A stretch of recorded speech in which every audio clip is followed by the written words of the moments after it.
Hi, welcome to this analysis of your simulation results. Before we get started, you can see here, these are my simulations. It's my dashboard. You would only have access maybe to 2 at most. So for those that haven't signed in and done your team simulation, you've been given these codes here. So please do that this week. I looked tonight and 7 of 24 have signed up already. So that means there's some work to do. So let me go over some results here. So I'll go grab the first grouping again alphabetically. It's the first 8 of you. So these are the people that are in the simulation. My key shots here are going to be the same for you. If you go to results up at the top here and you click on summary,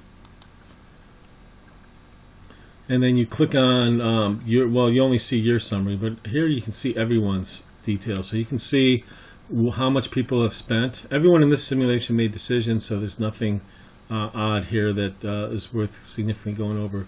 But one of the things that is worth taking a quick look at is the baseline. So you got to actually go back. The easiest way to go back is to go back to period 0.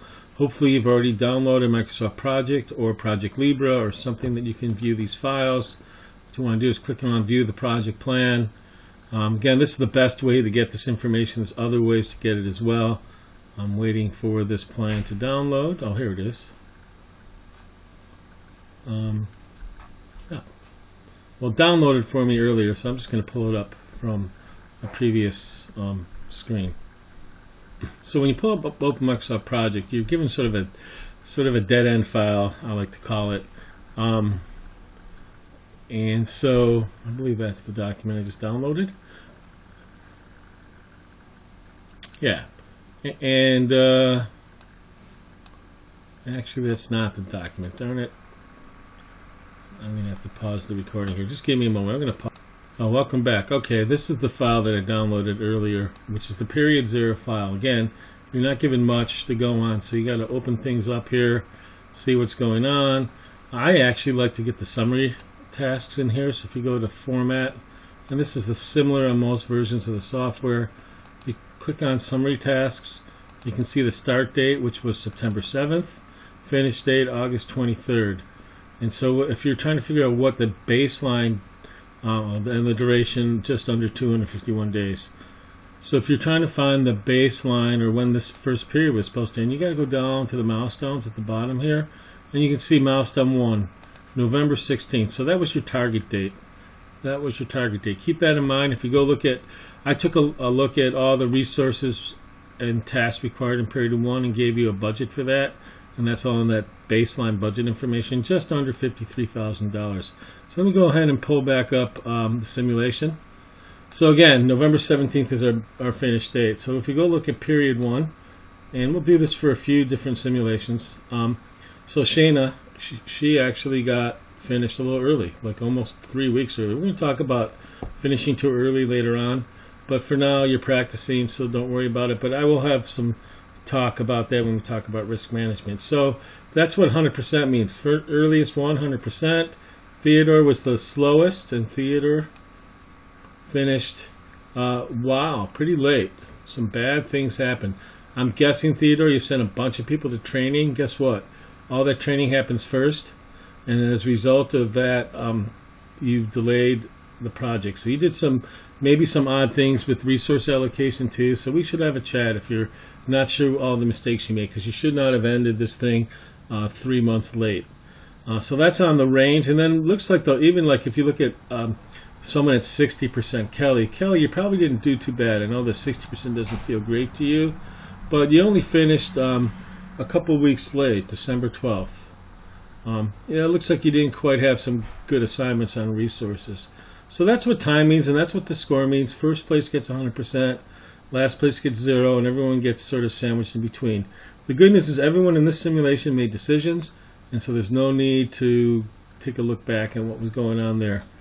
And then for cost, let's take a look at that. And it looks like David had the least amount of error. Again, root mean square error of the cost.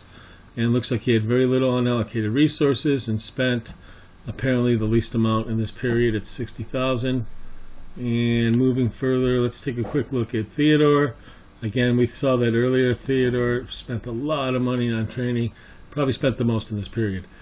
we'll talk about functionality and stakeholder. You can read the information or watch the video I gave you on scoring.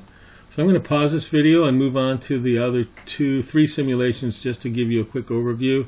Just something you have going into Tuesday if you've got questions. So hold on a second and we'll do that.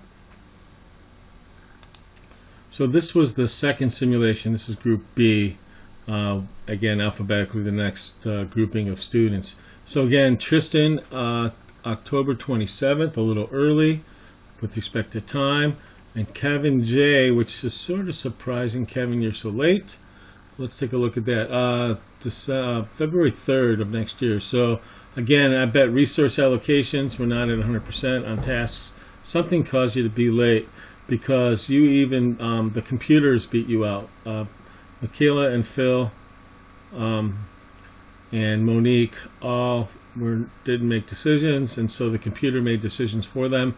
And so your decisions were worse than random decisions from the computer. Not to judge, Kevin, but that's what I'm seeing there. So let's look at cost. Tristan again spent the least. Let's go back to Tristan, and then Tristan's cost right here. He spent the least amount. Had again, watch out for those unallocated resources. You shouldn't have any, in my opinion. You should have been able to manage the simulation without ever having unallocated resources. Let's again look at Phil and see how much Phil spent being a computer that made decisions. Phil spent lots of money and had lots of unallocated resources, and therefore a cost score of 0 percentile. So that's what you're seeing there. I'm going to go ahead and pause this again and get us to the last two simulations. Okay, we're now looking at the last fourth quartile, I guess the third quartile? Quartile, yeah. Anyway, the next group of students. And then for time, we'll again look at Amy, got 100%, which means she got done first. Amy with a score, or time score of 1028, or right around tracking with everyone else a little early off the November 17th date, so 3 weeks early or so. And then Amber, let's see, in this simulation, I think everyone made decisions, so Amber, no computers made decisions on this one. Let's take a quick look at Amber. We're not judging here, we're learning. Amber didn't finish until January 5th. Again, I'm guessing either not 100% resources on tasks. Again, each task, if it's not 100% resourced, will cause the delay in the overall calendar of the project. Think about that for a second. We'll talk about it on Tuesday if you want. Let's look at cost, though. I think Amber wound up saving a bunch of money with what she did. So Amber on cost had the least amount of error. Again, pretty good resource cost. In fact, what? $10,000 below that. So you're doing something right on costs. I'm not sure what caused your delays. We should chat about it if you can't figure it out through the videos and other things that we're seeing there. And then in terms of zero cost, Samantha, let's take a quick look at Samantha and see where she was at. Samantha had lots of unallocated resources. Not too bad on the resource cost, but this $16,000 was a killer. Pretty good, a little late on time as well. Again, shooting for around $53,000 for this period, plus any extra managerial actions or training you decide to do, which are not part of that baseline budget, along with completing by November 17th. I'm going to pause this one more time and look at the last grouping of students to make sure we get everyone in here. All right, this is the last grouping of students, and one student in this simulation forgot to make decisions and therefore scored accordingly. So Suhan, right around November 1st, good job. A little early. We'll talk about early and why it means to be not good, why that could not be good. Let's take a look at Michael and see where Michael finished up, just out of curiosity. Again, you don't know these dates. I know these dates. I know you know the dates for your own team, but you don't know the dates for everyone else. So it looks like the halfway midpoint was around December 16th, a little bit late. We had a chat about that. Again, whether if you train people before you have them on task, did you do that in the right sequence? That would be the good question that you should be asking yourself. And then finally, let's look at cost here. Chris seemed to do the best. Let's take a look at Chris's costs. Again, good job. No unallocated resources. You had some training budgets. Again, well under budget. This project can be done under budget and on or before the due date. And so that's something to consider. So you have decisions on Tuesday. We can talk about this Tuesday during my open office hours before you have to make decisions. I'd be happy to look at individual decisions to help you along and see what's going on. Again, this is practice right now, but in order to practice, you got to actually engage. And I reached out to those that didn't do that. So we'll see you or talk to you on Tuesday night if you happen to come to class, or just get a hold of me one way or another. Thanks.